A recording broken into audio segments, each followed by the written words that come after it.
Om Sahana Vavatu Sahana Bhunaktu Sah Viryam Karavavahai Tejasvinavadhitamastu ma vidvishavahai. Om Shanti Shanti Shanti. Om Sadashiva Samarambham Shankaracharya Madhyamam Asmadacharya Paryantam Vande Guru Paramparam. Om Samastajana Kalyane Niratam Karunamayam Namami Chinmayam Devam Sadgurum Brahma Vidvaram. Hari Om, salutations to all. So welcome to these sessions which are sadhana sessions. So in this we will learn about sadhana and we will also practice some sadhanas. So first and foremost, what is the meaning of sadhana? Sadhana means what? Man ko sadhana. Siddhi is different, sadhana is different. Channelize karna. Prayer. Discipline. Practice. Exercise. Challenge yourself. I am asking meaning of sadhana, okay, not purpose of sadhana, benefit of sadhana. Perfect. Sadhana means. It is a sadhan. A means to achieve is called sadhana. Sadhan actually, and that application of that means is sadhana. So a sadhan is utilized for what? To achieve something. No? So there has to be a goal. So the goal to be achieved is called sadhya. Sadhan is the means, and when we use that means consistently, then that is sadhana. And why am I doing it consistently? For achieving the goal, which is the sadhya. Who is the person who is wanting to do this? Is called as sadhak. The sadhak applies sadhana to achieve sadhya. When the sadhana is done, sadhya is achieved, that achievement of the sadhya is called siddhi. Siddhi word means one has achieved the goal. In other meanings, siddhi can have special context meanings that it is some special powers and all that, but otherwise it means siddhi, karya siddhi. So if your goal was that today you have to attend this class, you have accomplished. You are a siddha purusha because you achieved the goal. Because that was your goal. Na? You are a sadhak, you put the sadhana, you applied whatever the means of transport and you came here and then you have attended the class and you attained the knowledge. Goal accomplished. Siddha. So simple meaning. Sadhana. So sadhak, sadhya, sadhak, sadhana, sadhya and siddhi. 4 things. So we will come to each one now. Before we go into sadhana practice, we have to go understand the introduction well. So who is a sadhak here? So sadhak can be anybody. So now this model you can apply to anybody. Na? Anybody who is a striver is a sadhak. Now I am striving to attain money, I am striving to attain some wealth or some property, prosperity, some kind of a financial goal, security, enjoyment, achievement, whatever goals I may have. Anybody can apply this, the means to achieve their goal. And the person is the striver. I am striving to attain this goal, this is the means I will adopt and I will achieve that, then I become the siddha. So that model is applicable to anyone. In spiritual context now, who is a sadhak? So one who seeks, तो वो तो बहुत कुछ सीख करते हैं ना. Who is a sadhak in spiritual context? One who is seeking the true self, one who is seeking to realize, one who is seeking the truth. That should become clear. Are all people who are seekers at the same level? No. So, from where I am is where I can start. Sadhya is my goal. Where I am is different for each person. So every sadhak is different. Each of us at different points in life are also different. We have evolved, we have grown, all that happens. Sometimes we slip down, all that happens. So each point in time we are also different. So as sadhaks there is a difference. In the sadhya is there a difference? What is the goal? In that goal is there a difference? No. Goal, everybody has the same goal. So what is the ultimate goal of the sadhak?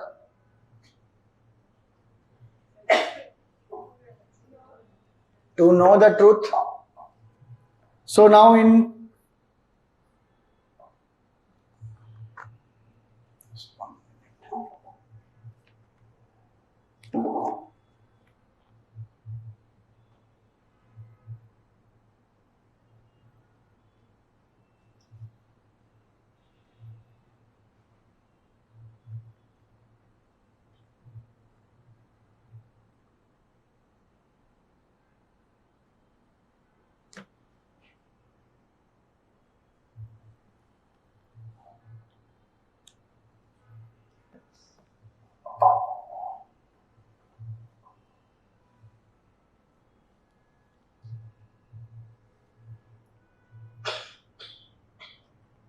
so sadhak,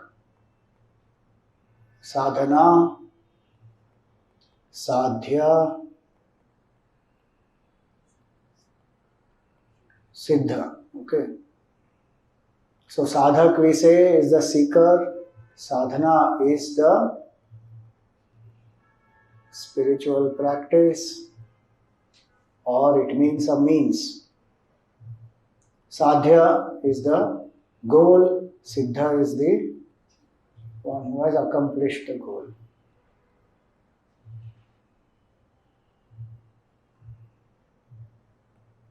One who has accomplished. Okay. Now in sadhak we saw there are varieties. Each one is at a different level.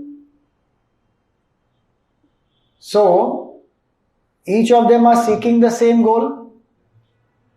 Ultimately, yes, what we seek as sadhaks is to discover our nature as supreme happiness, to discover whatever name one gives.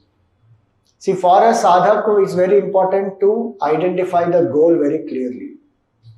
If the goal is not clear, then the intensity of seeking will not be strong.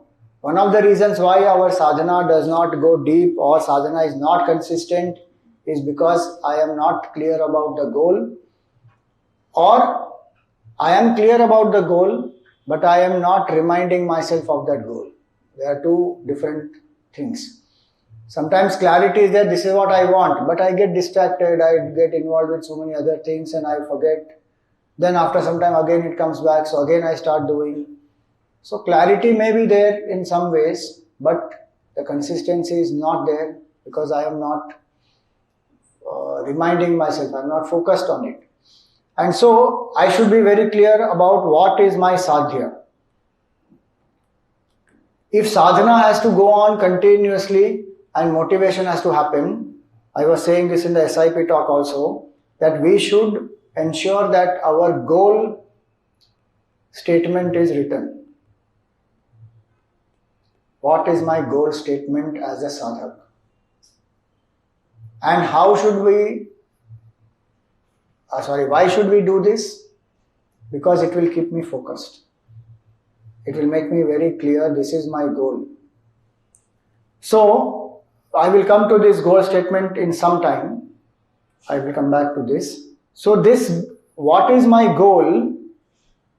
We may say that my goal is to realize happiness or God realization, self-realization, whatever that is. Is that my goal now, or is that my ultimate goal? Again, I am saying for each student, each seeker, it may be different. Somebody may feel, nahi, mujhe abhi chahiye mukti. Intense mumukshu may feel that, कि नहीं, मुक्ति ही चाहिए और कुछ नहीं चाहिए. Some others may say that nahi, mukti chahiye, but not, I don't have that much intensity now. I want mukti, that's my ultimate goal. So for each one, each one has to decide for themselves. So in goals, what happens? There is goal of life, then there are goals in life. Now in general, we always say goal of life is mukti and goal of life is realization, goal of life is, experiencing supreme happiness, all that. So moksha sthiti.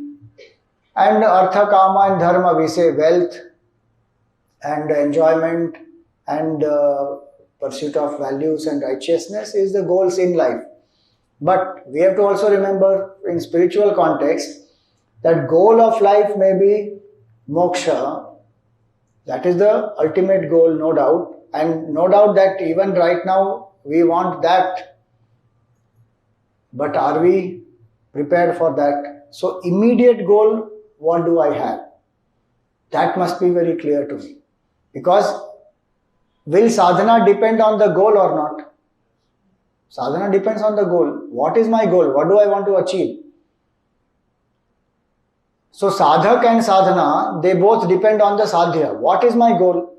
If my goal is, let us say I want to achieve a gold medal in Olympics. Now that is the goal. Ultimate goal, suppose I have kept, that is my goal. I want to achieve the medal in the Olympics or take my country to the heights of glory, whatever it may be. Keeping that in mind, I will start the whole preparation process and consistent efforts, and everything will depend based on that. And from where I am, I will have to reach there. So for somebody it may already be halfway covered because they have already been doing for certain years. For me it may be a new thing I am to start. So each one has to do their sadhana from where they are. One can't look at the other and say, ये 5 माला जब करता है तो मैं 4 माला क्यों नहीं कर सकता, मैं 10 माला क्यों नहीं कर सकता. It can't happen like that. I have to do as per my temperament. So sadhak has to evaluate oneself ki who am I, what are my strengths, what are my weaknesses as a seeker, what is my temperament, which sadhana I can take up. Not everybody can take up all sadhanas. See, what happens in this field is, sometimes this knowledge is not there, guidance is not there, clarity is not there, so whatever comes along we are trying. And sometimes I am trying the ultimate without making the foundational preparation. So I straight away go for meditation. अरे but जब किया है क्या? Did the puja happen? Did we create a proper foundation? If none of those have happened and suddenly I go for meditation because it's everybody doing it or it's a in thing or somewhere I heard meditation is very good, then I start. But if I'm not ready for it, as Gurudev would say, instead of meditation happening, meditation only will happen. Then I will feel frustrated. So that's why it's important to understand who am I, where am I as of now, and then what do I want to achieve. Ultimate goal may be moksha, but before that there are preparatory steps. So what is the goal now that I want to achieve? To experience moksha, what do I need? I need knowledge of the self. To get knowledge of the self, what do I need? Of course, a teacher is required. Listen from that teacher, reflect, contemplate, all that is required. But even if the teacher is there, what do I need? Attention, focus, Dedication, focus, purusharth, efforts have to be put, agreed. I need a mind which is able to absorb this knowledge of the self. So what are the qualities of that mind? So it is said that mind has to be sharp, subtle, pure. So a pure mind is required, sharp and subtle intellect is required. And the body has to be healthy. Basic things I require. If this is not there, if these three are not there, and I can't get the knowledge, I can't get moksha. So I need all the three. I need sharp and subtle intellect, I need a pure mind, I need a healthy body. So sadhana will be at the first level to cultivate these. If these are not cultivated, I may read as much Vedanta as I want, nothing will happen. Because this is the main equipment. So without using this, without cultivating these qualities, it will not work. And that is why sadhana is important. That what is the means I will adopt for cultivating this, this and this. First level, that will be the sadhana. Once I cultivate this, then my sadhana will change. See, everywhere it happens like that. Na? When we are in LKG, what do we learn? A, B, C, D. I don't know, today they learn before LKG only. और पता नहीं कौन से as से सीख लेते हैं 2 साल इंटरव्यू लेते बेचारों का 2 साल में उसको ABCD आता है कि नहीं आता है whatever. So when we are in the younger classes, then we have to learn the basics. Then it will change slowly. The building up of the knowledge will happen on that foundation. So same way, initially we do simple sadhanas for these 3. In these only the mind will become more and more, it will go deeper and deeper on the foundation.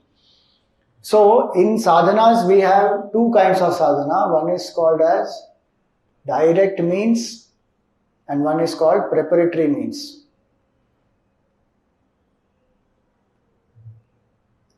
What is the direct means of moksha is self-knowledge. And how is that attained? Through listening, which is shravan, reflecting, that is manan, and contemplating,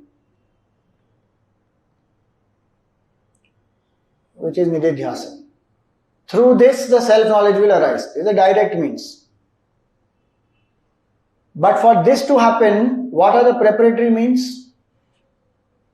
So 2 main preparatory means. One is called karma yoga, another is called upasana. Okay. So karma yoga means dedicating all actions to Bhagavan. Highest being Bhagavan. You can say that I dedicate to my family, my country, my culture, my field of whatever profession. It can be anything. So I'm just writing it in simple words. Karma yoga is dedicated action, in which cause is more important than I am. That is called karma yoga.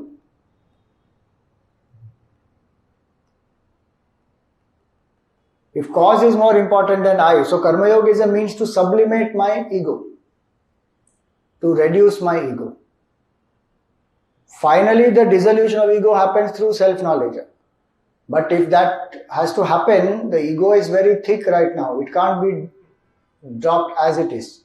It has to be reduced. So sadhana of karma yoga is through the day, I keep remembering that I am doing this for the Lord, Ishwar Arpan Bhav. And so that sadhana is this, where I dedicate my actions to Bhagavan, Ishwar Arpan Bhav and Prasada Buddhi. Whatever results come, I accept with grace, with humility, that is Bhagavan's grace. This sadhana has to be done as much as I can through the day. Prasada Buddhi, Ishwar Arpan Bhav. Continuously it has to happen. Which is why for a sadhak who is wanting to know the truth, sadhana is 24/7. It cannot be only sometime in the day. Sometime in the day can be exclusive sadhana, which is upasana. But other times in the day, karma yoga has to be practiced.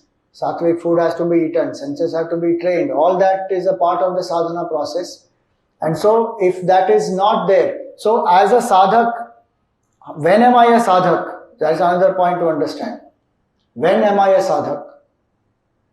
Only when I am doing the sadhana am I a sadhak? Yes or no? No? Yes. But I'm supposed to do sadhana. It's a tricky question. When I am using sadhana only, I am a sadhak. No doubt. But my sadhya is such that it is speaking about the state which is permanent. It is not something which is achieved now and then. Or it's not one experience that comes and goes. It's at all times. So I am a sadhak of that which is permanent. So I am a sadhak also who is there at all times as a sadhak only. Whether I am playing the role of a father or a mother or a friend or a employer or any role, I am a sadhak who is playing that role. That's my primary identity, is that I am a seeker. So I will eat like a seeker, walk like a seeker, talk like a seeker, behave like a seeker. That is, I am a sadhak 24/7. Every action becomes my sadhana. Why? Because the goal that I want to reach is permanent happiness. If that is clear to me, then life becomes a sadhana. Otherwise, I may start by saying I am a sadhak for half an hour in the morning when I am doing puja or japa or meditation. Alright, good to start. But when the goal becomes clear, that my goal is realization, then I am a sadhak throughout. And so, if I am a sadhak throughout, then it is my duty to ensure that this BMI are aligned throughout. That is sadhana. So, the BMI alignment is the first level sadhana. Anything that helps me to align myself at the body, mind, intellect level is the sadhana. And very important, remember, BMI alignment is towards dharma, okay, not towards adharma. A terrorist also is aligned. Thinks of destroying people, feels like destroying people, goes ahead and destroys people. Thinking, feeling, acting, aligned.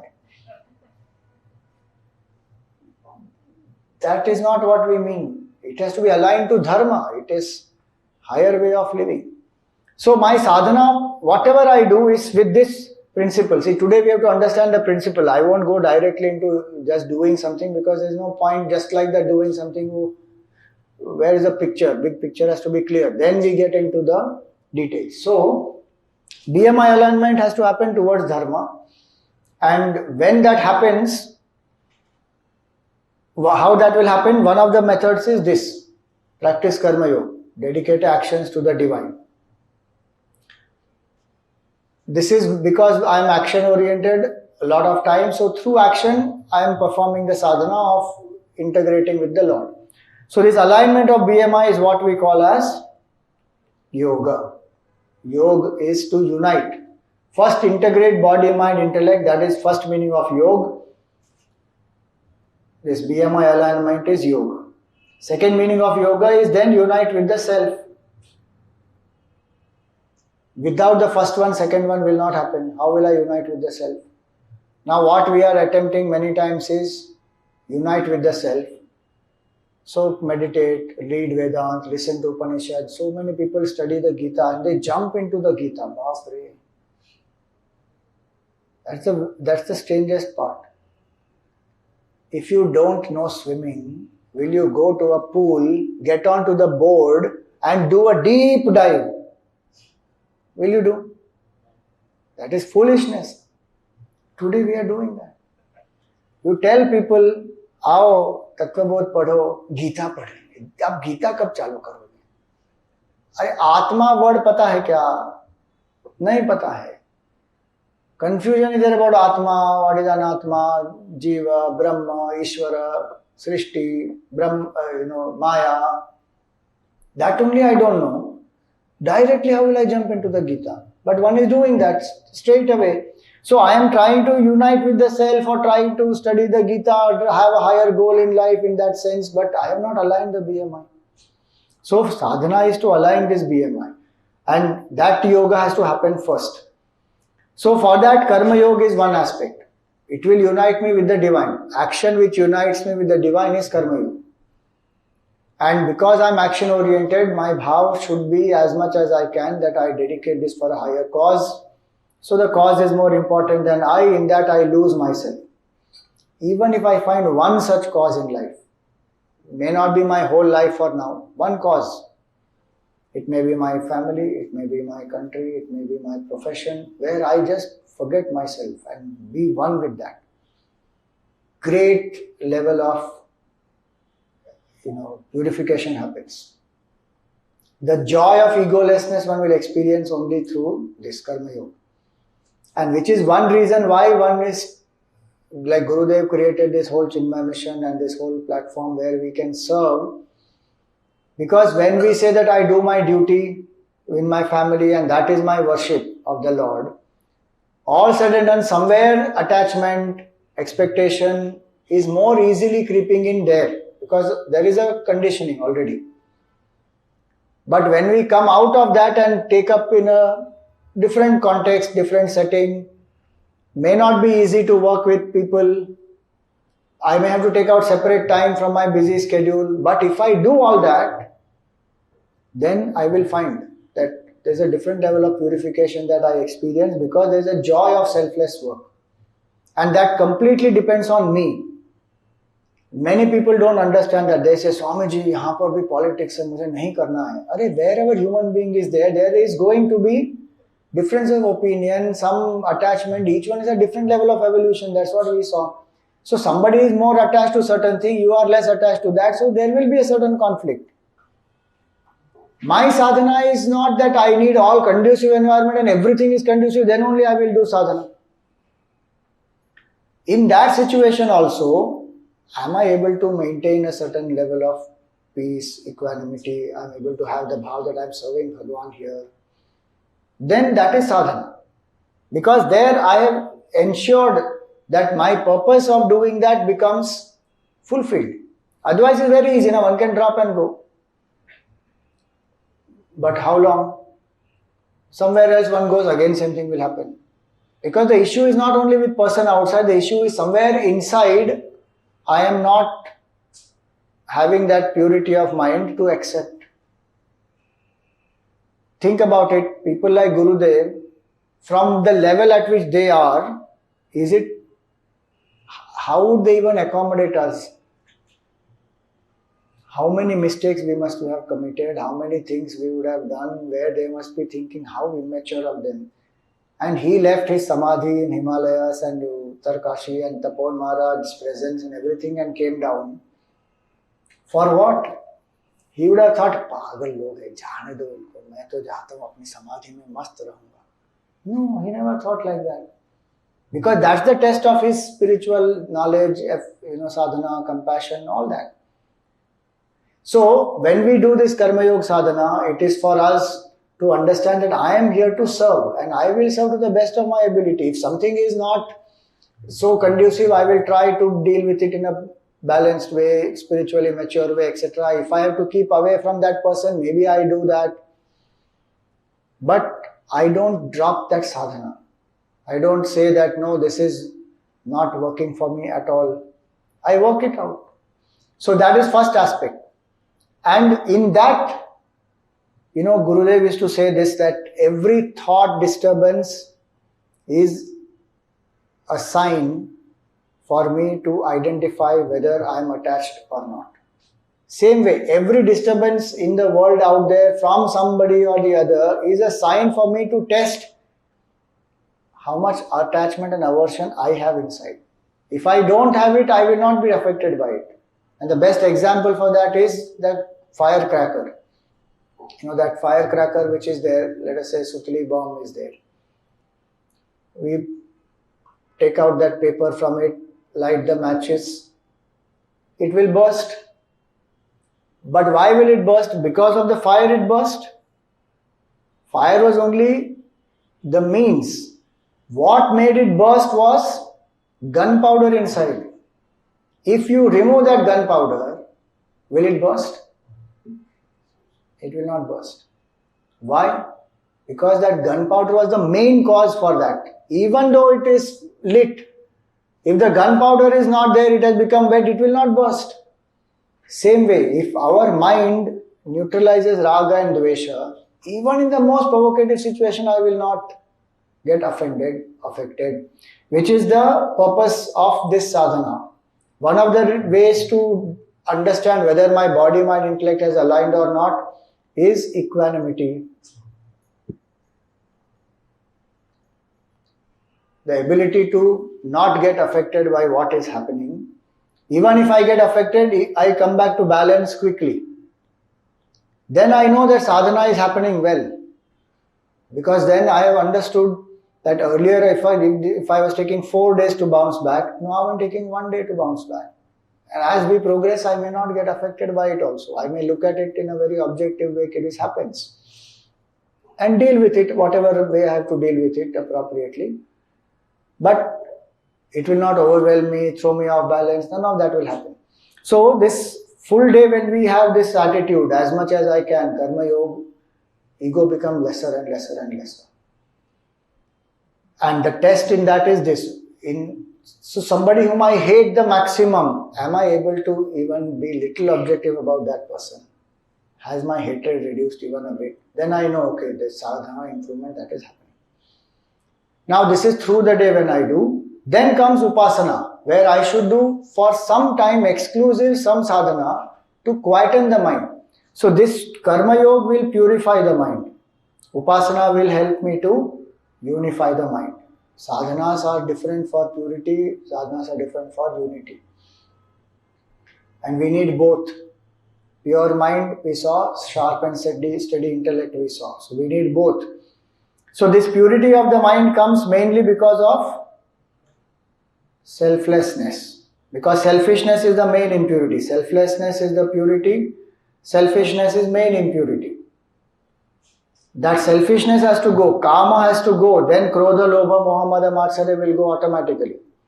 So if we go more into Vedanta, we say Mala, Vikshepa and Avarana. These are different obstacles on the path to know the truth. And sadhanas are meant for this. Mala, Karma Yoga sadhana has to be done. What are the Mala? Kama, Krodha, Lobha, Moha, Mada, Matsarya. 6 things, these are the Mala. They have to be dropped. They will go by Karma Yoga because Kama is the main one. If Kama is fulfilled, it will give rise to Lobh, greed, Moh, delusion, Mada, intoxication. Kama is not fulfilled, it will give rise to Krodh and Ishya, jealousy and anger and jealousy. So Kama has to be made into Nishkam. The only way Kama will become neutralized is Nishkama, which is why Karma Yoga sadhana is important. So when we say sadhana as a session, it is to get the clarity and then practice through the day Karma Yoga bhav. Vikshepa is wandering of the mind. So please remember, Mala is not equal to Karma Yoga. Okay, Mala is removed by Karma Yoga. Mala means impurity. Vikshepa means wandering. Mala is impurity. Vikshepa is wandering of the mind. So that wandering of the mind goes by Bhakti Yoga or Upasana in this context.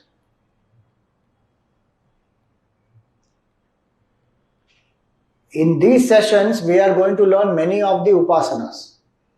So we should be clear what we are learning, where, in which level it is. And Avarana is the veiling or ignorance.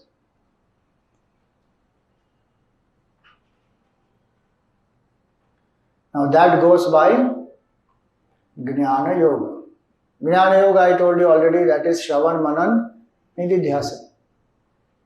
So now if I understand this very clearly, when I am doing action, it is Karma Yoga, and that Karma Yoga is having Ishwar Arpana Bhavana. So there is knowledge in that. So there is Bhavana in that. There is feeling in that. And there is knowledge that who is this Ishwara? He is the creator of the whole universe. So each sadhana will have the other two. We should not forget that. They all are integrated. So karma, bhakti and jnana, all the three, in every sadhana they will be there. Predominance will be of one. Like karma yoga is action.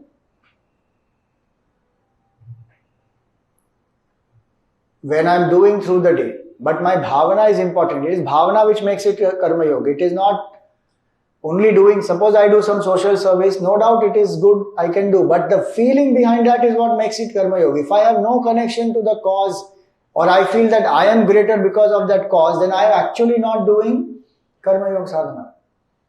So in sadhana we have to be clear. Please remember one aspect in sadhana very clearly. Everything is controlled by the feeling and the knowledge behind it.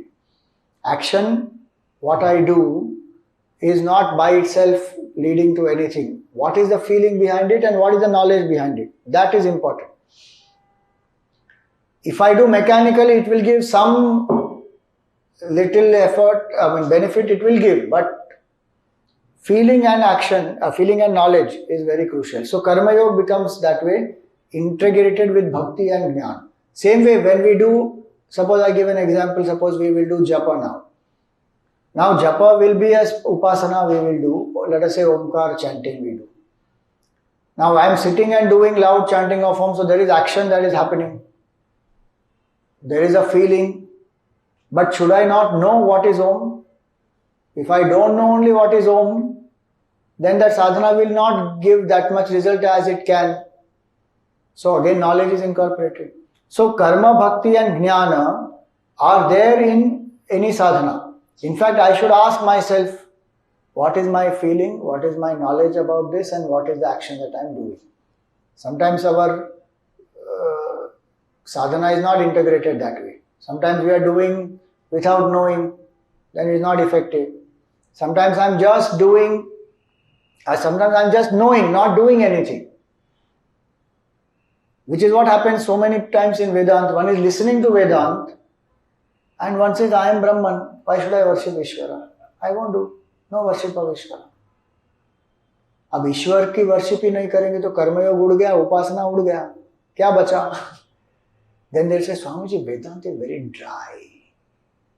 What? How Vedanta can be dry? Vedanta has enough bhakti, Baba. It is never dry.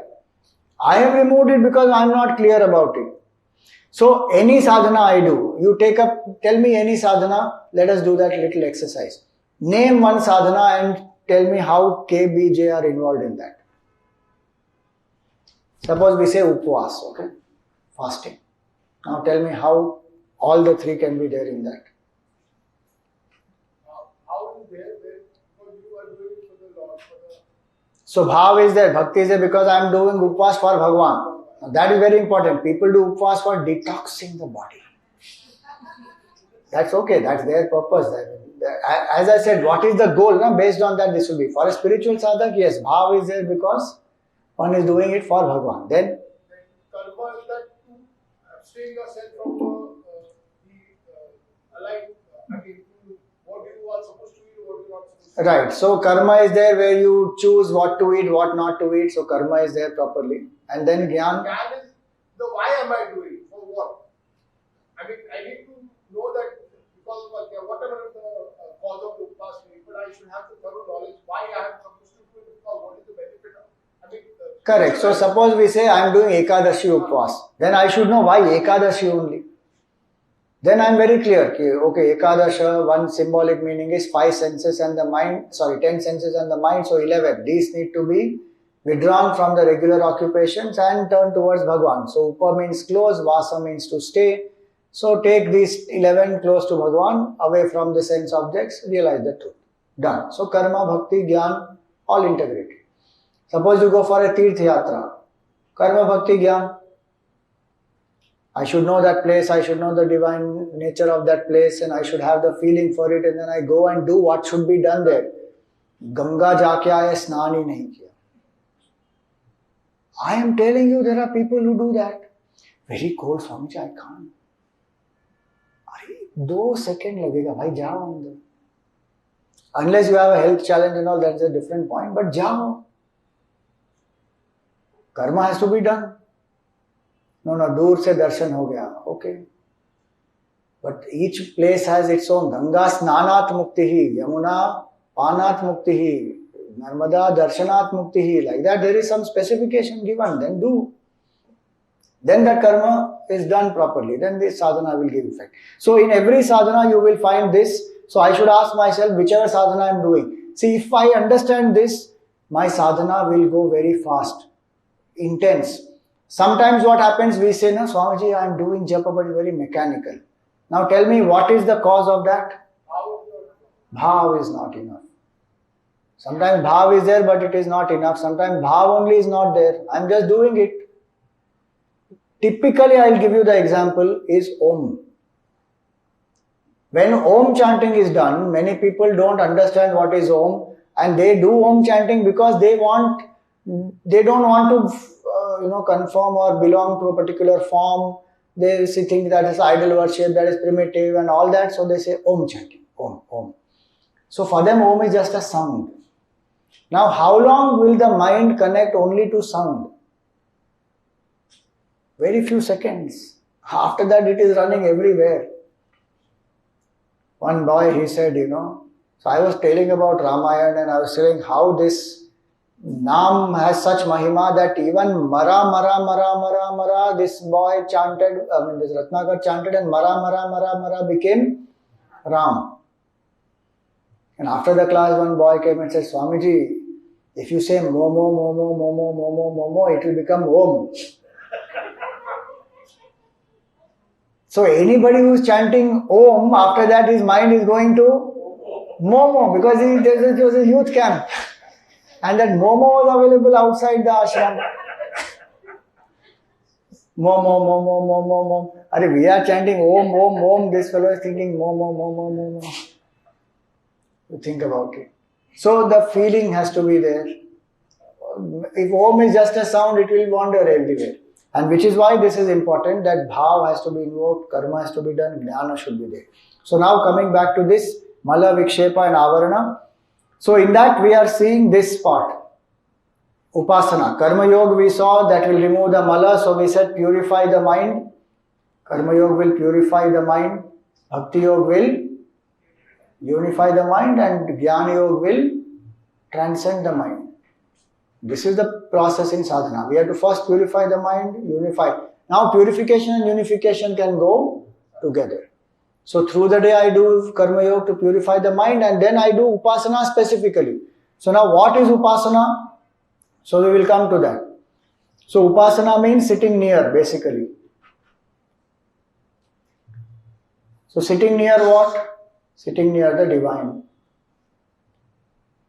Where we take the help of a support and make the mind single pointed.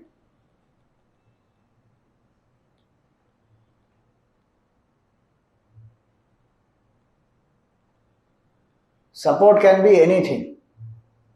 It can be form of Bhagavan, it can be sound, it can be nature, it can be chakra, kundalini, color. So many supports are available. Why do I need support? Because vikshepana, wandering of the mind. Mind is in hundreds of directions it goes. Bhagavan says it is full of restlessness. Chanchalam himana Krishna pramathi balavat dridham. 4 qualities of the mind. Chanchal is very fickle and restless. Pramathi, very impulsive. Balavat, very strongly gets attached. And dridham, unyielding. Even if you withdraw it from something, again it will go and get attached. Now these 4 have to be overcome. These 4 qualities of the mind have to be removed. And how they will be removed? So Bhagavan says 2 things in that. Abhyas and Vairagya. He says, Arjun, no doubt, asamshayam mahabaho mano durnigraham chalam. Mind is difficult to conquer and, most challenging. Because it is restless, durnigraham chalam. But abhyasena tu kaunteya vairagyena cha grihyate. So with abhyas means the practice. So this practice will take care of the first 2. Which is chanchala and pramathi, which means restless and impulsiveness. If restlessness and impulsiveness we give up, how will we give up? Regular practice is required for it. It cannot happen overnight, and it cannot happen by reading only. There is no substitute to abhyas, which is why Gurudev used to say, doing is doing, knowing is not doing. In a context, he said. See, in the deeper level, when we come to Vedanta, we say knowing is everything. If you know you are Brahman, you are realized. But that is the highest level. At one level down, at a preparatory means level, we have to do. And that doing has certain process, procedure. If we follow that procedure, we follow it consistently. So that is important in sadhana. In doing, it is what is the process?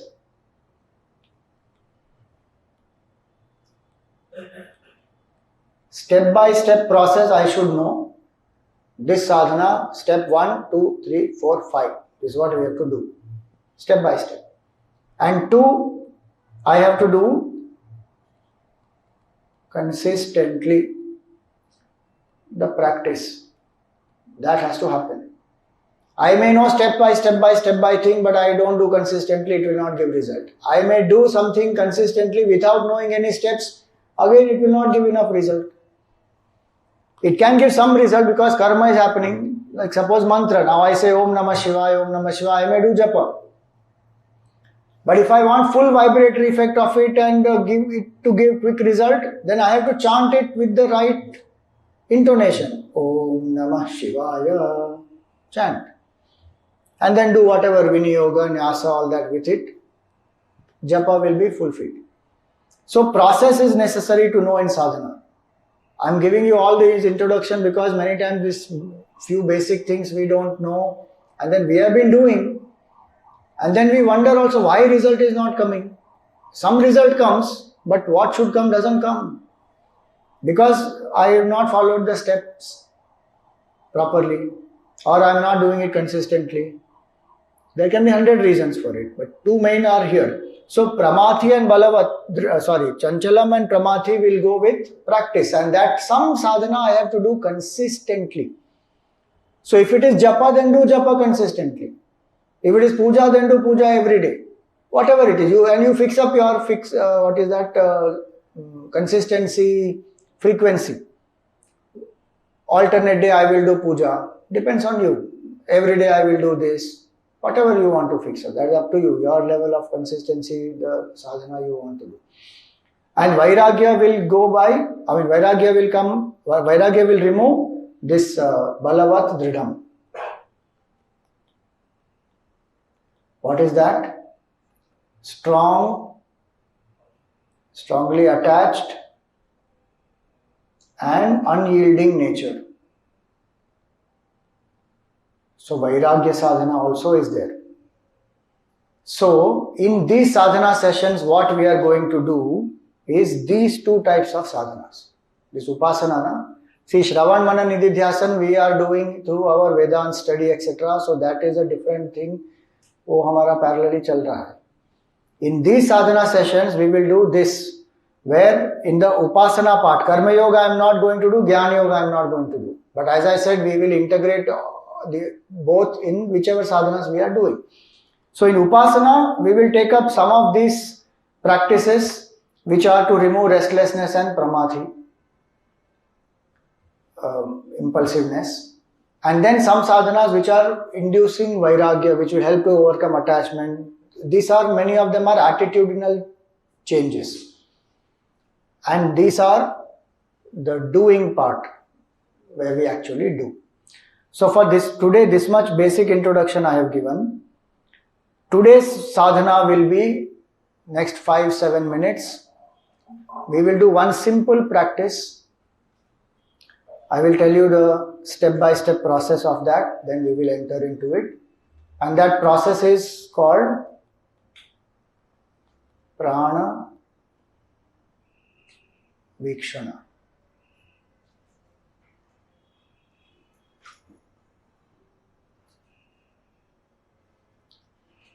This is breath observation. Simple breath observation, Prana-Vikshana. What is the step-by-step process for it? So first the body has to be still. Still, and of course, as much one can sit erect, that much. Then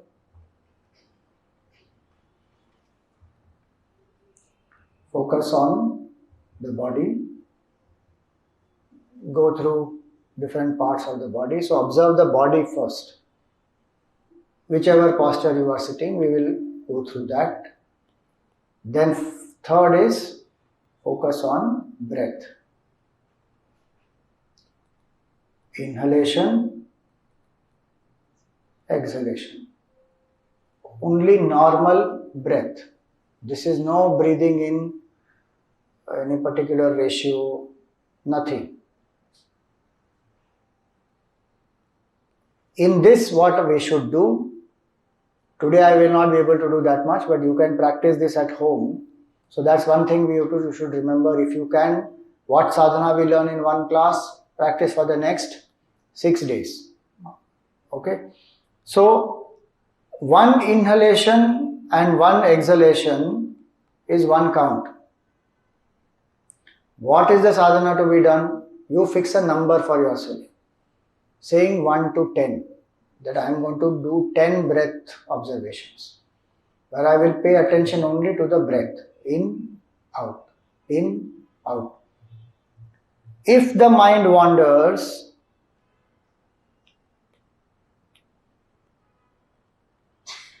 what will I do? Start from 1.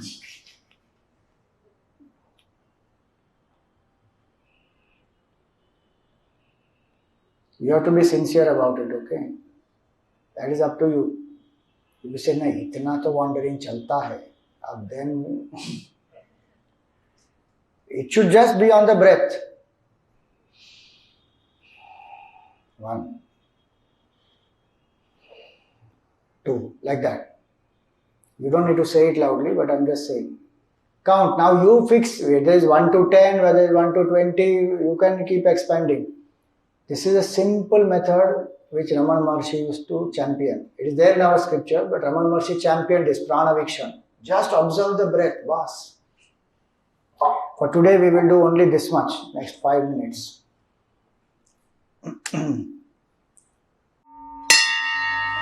Hari Om. I hope the podcasts are inspiring and enjoyable. I'll be very happy to have your comments and your likes. Don't forget to click the follow button for updates on all our upcoming podcasts, and do share this with as many people as possible. Thank you. Hari Om.